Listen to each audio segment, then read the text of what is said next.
Bonsoir à tous et bienvenue dans cette session d'information. Voici les titres du 19h45. Baccalauréat session de juillet 2020, les candidats admissibles aux épreuves écrites affrontent dès ce lundi les épreuves sportives et orales. Émile Azokota a fait le constat au collège Père-au-Pierre de Cotonou. Lucienne Kiki-Sagbe est une artiste et joueuse de basketball, femme handicapée. Elle refuse de se laisser vaincre par la maladie. Son histoire tient de sa ténacité à vivre avec son handicap. Nous irons à sa découverte. Et puis, la question de la dégradation des sols reste d'actualité et préoccupe plus d'un. Que faire face au phénomène des changements climatiques qui ont une part importante dans le système de dégradation des sols? La réponse à suivre.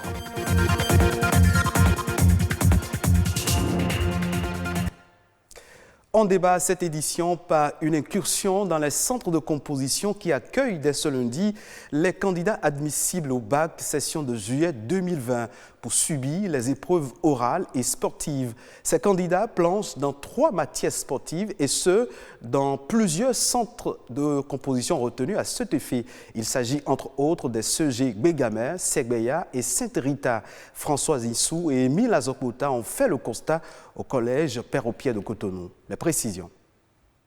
Lundi spécial pour ces candidats admissibles au baccalauréat session de juillet 2020. Ici, l'instant est à la composition des épreuves sportives. Au programme, 3 activités retenues sur toute l'étendue du territoire national, la gymnastique au sol, la course de vitesse et le lancer de poids. Sur le terrain, tout se passe très bien. Donc les enfants, les candidats sont venus à l'heure. Et je crois que les enseignants aussi, ceux-là qui doivent s'occuper, n'est-ce pas, de la pratique, n'est-ce pas, des épreuves, sont déjà présents sur le terrain. Donc par rapport à cela, nous pouvons dire que tout se déroule très bien et c'est un bon départ. Les épreuves ont bien commencé. Bon, les enfants ils ont bien commencé les épreuves. Ils savent ce pourquoi ils sont là. Ils maîtrisent les activités. Et même s'il y a quelques ratés chez certains, chez d'autres, ça va quand même. Chez la majorité, c'est bon quand même. On est en train de faire la gymnastique dans un premier temps. Après, on va faire la course de vitesse avant de faire le lancer de poids. Je me sens confiant pour la suite et j'espère que ça se passera bien avec les épreuves de la course et puis l'épreuve du lancer du poids. Si les candidats doivent aller à l'assaut de leur admission définitive par les épreuves sportives, ils doivent également rester protégés de l'ennemi invisible. Covid-19 oblige, pas d'agglutination dans le rang des candidats. Il faut respecter la distanciation sociale d'1 mètre après avoir pratiqué le lavage des mains, devenu comme un rituel en tout lieu.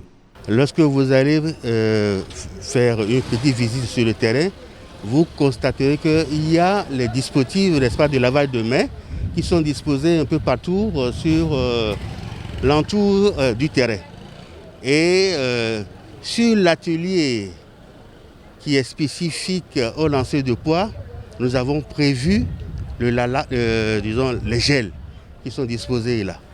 Donc nous avons pris les dispositions pour les raisons de la cause. On respecte les gestes barrières comme la distanciation de 1 mètre, le cache-nez pour pouvoir faire le sport.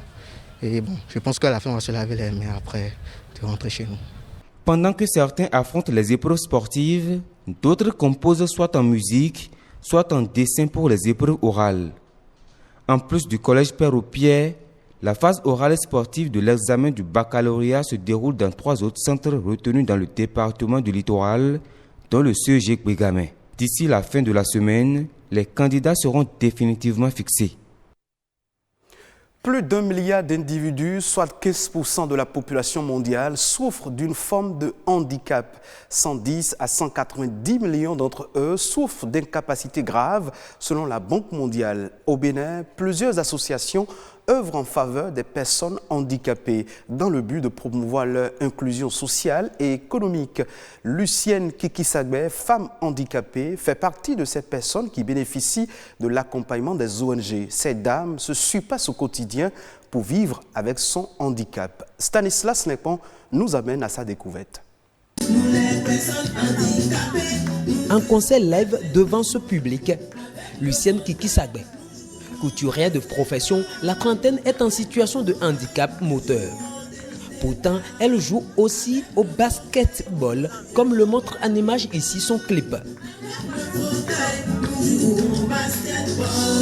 Au début, j'ai envie de faire le sport lorsque je fréquente, alors que le handicap ne me permet pas de faire le sport en ce moment. C'est après mon apprentissage de couture que j'ai découvert qu'il y a une association. Et dans l'association, ce sont les personnes handicapées qui font les différents types de sports. Et c'est pour ça qui m'a poussée et je me suis intégrée dans l'association.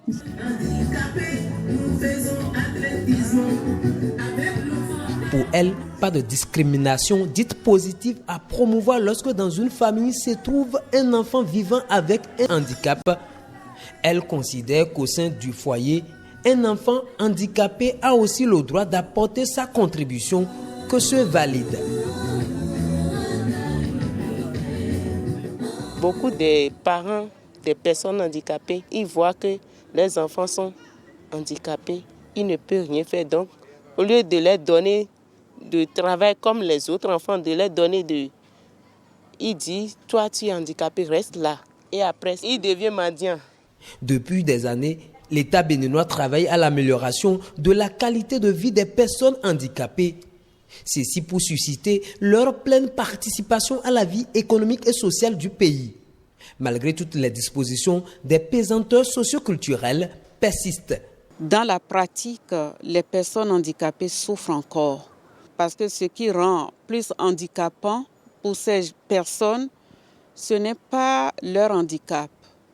Le regard posé par la population ou les populations en général sur les personnes handicapées pèse lourdement sur elles, plus que leur handicap même.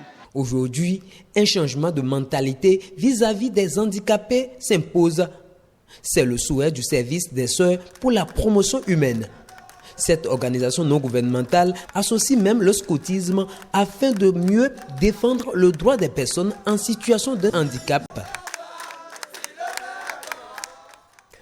La baisse de fertilité des sols constitue l'une des principales difficultés que connaît aujourd'hui l'agriculture béninoise.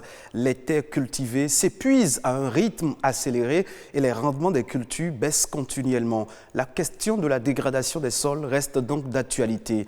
Les changements climatiques ont aussi une part importante dans ce système de dégradation. Que faire face à ce phénomène? Félix Coelho, maître assistant en sciences des sols, nous en parle.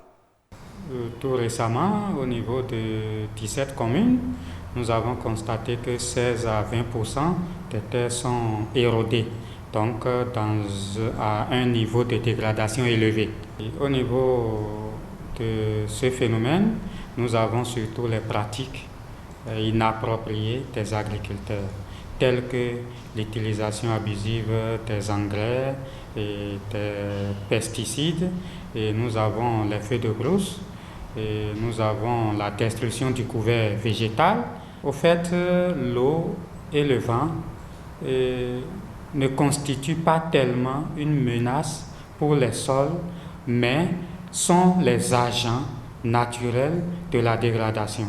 Il faut sensibiliser les acteurs du monde agricole. Si ces acteurs n'ont pas conscience de l'effet de leurs mauvaises pratiques sur le sol, ils ne pourront pas changer de comportement.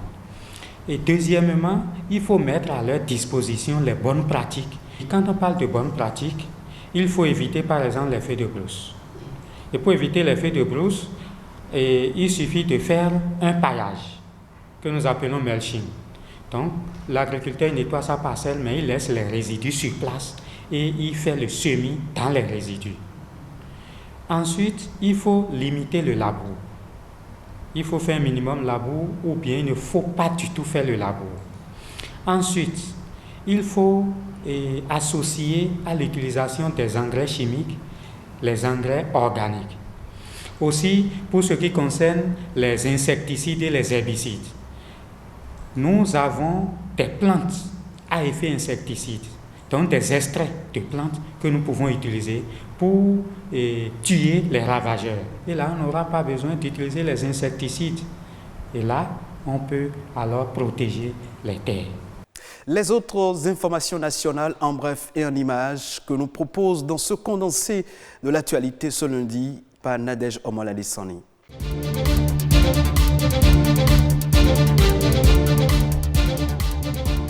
Après Cotonou, Porto Novo, Djougou et Natitengu, la délégation conduite par la ministre de l'Industrie et du Commerce s'est rendue sur les sites de relogement des femmes du marché de Boïcon en construction. Alimatou Chadia Assouma a saisi l'occasion pour discuter avec ces dernières de leurs difficultés et des mesures palliatives en attendant la fin des travaux. Les problèmes de sécurité, d'hygiène, d'électricité et le ralentissement des activités sont quelques difficultés évoquées par ces femmes. La ministre a rassuré les occupantes de ces centres de ce que l'ordre sera rétabli avant de les exhorter au respect des mesures barrières pour limiter la propagation de la pandémie du coronavirus. Hausse des prix de plusieurs produits destinés à la consommation pendant le mois de juillet. Selon les données établies par l'Institut national de la statistique et de l'analyse économique, cette hausse est estimée à 1%. Cette augmentation concerne essentiellement les céréales, les tubercules, les poissons fumés et autres produits séchés. Une nouvelle zone économique spéciale sera construite dans les mois à venir à Glodjibé. C'est l'un des projets phares inscrits dans le programme d'action du gouvernement. L'infrastructure va s'étendre sur 10 000 hectares et va permettre le développement des activités économiques. Pour démarrer sans conflit le projet, le directeur général de l'Agence du domaine et du foncier a invité les personnes affectées par la libération du site consacré à la zone économique spéciale de Glodjibé à prendre part aux enquêtes de Komodo et Inkomodo qui démarrent le lundi 24 août prochain à Zé et Tangbo-Djevier.